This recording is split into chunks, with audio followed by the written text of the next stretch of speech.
प्रभु यीशु के सामर्थ्य नाम में आप सबको जय मसीह की। Praise the Lord.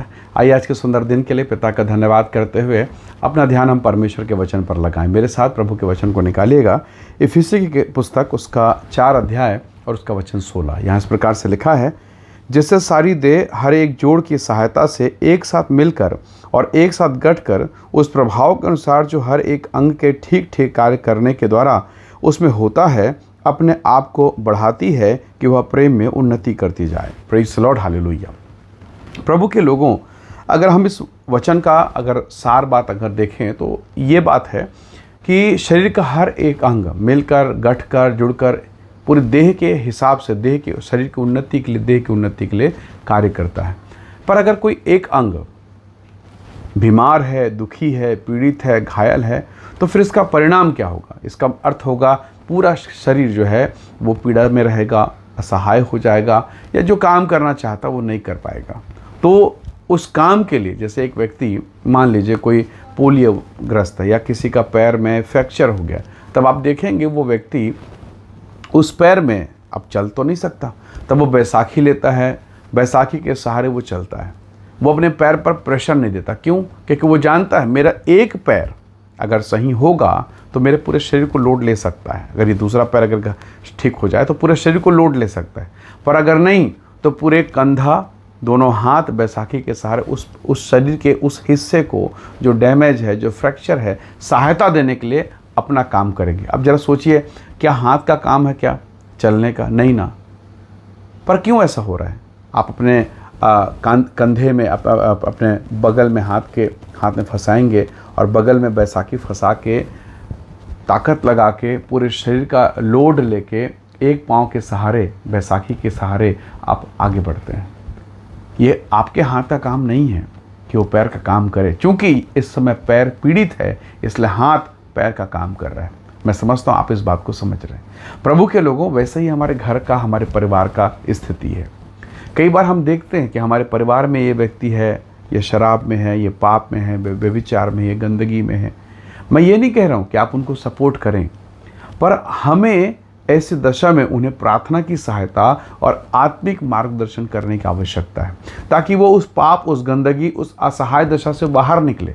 ऐसा नहीं कि हम उसके बुरे कामों को देखकर भी हम चुप रहे, नहीं, हमें उन्हें बाहर निकालना। जैसे एक बच्चा नाले में गिर गया, गंदगी में गिर गया, आप चुप नहीं रहेंगे, आप दौड़ेंगे, भागेंगे, उसे उस स्थान से बाहर निकालेंगे, उस जगह से बाहर निकालेंगे और धोकर साफ करेंगे।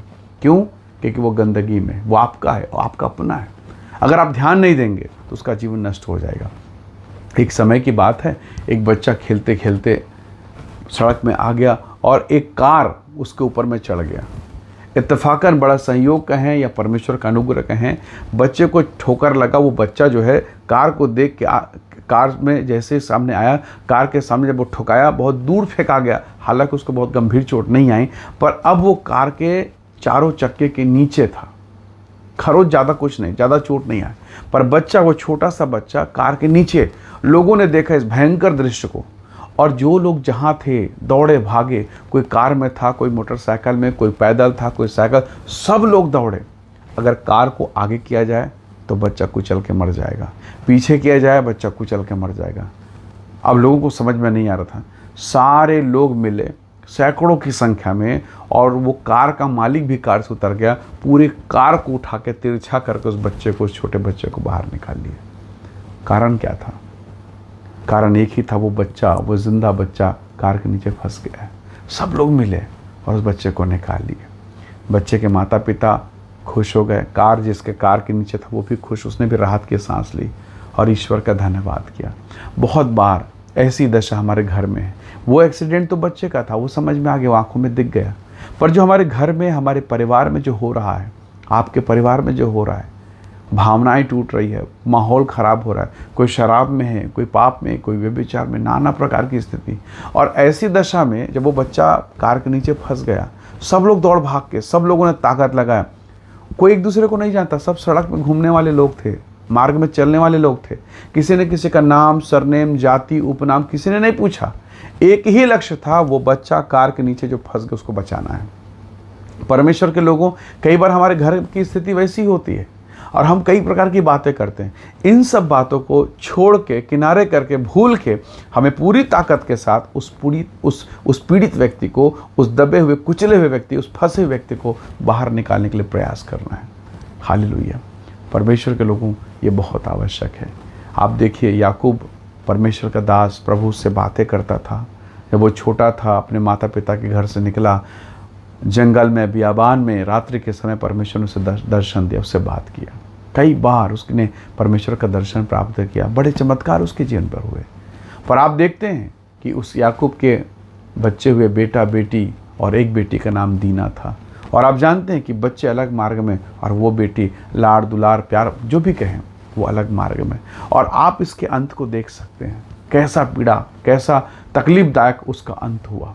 तो प्रभु के लोगों, जब आप परमेश्वर के वचन को पढ़ते हैं तो बाइबल कहती है हर एक देह का अंग मिलकर काम करता है। क्यों ना हम भी अपने परिवार में मिलकर काम करें।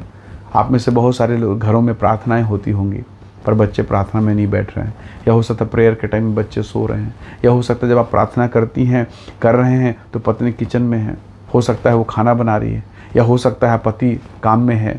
कई प्रकार की परिस्थितियाँ, कई प्रकार का माहौल। पर क्या हमने प्रार्थना को पारिवारिक प्रार्थना समझा? क्या हमने प्रार्थना को परमेश्वर की उपस्थिति में आने का, परिवार के साथ आशीषित होने का जरिया समझा?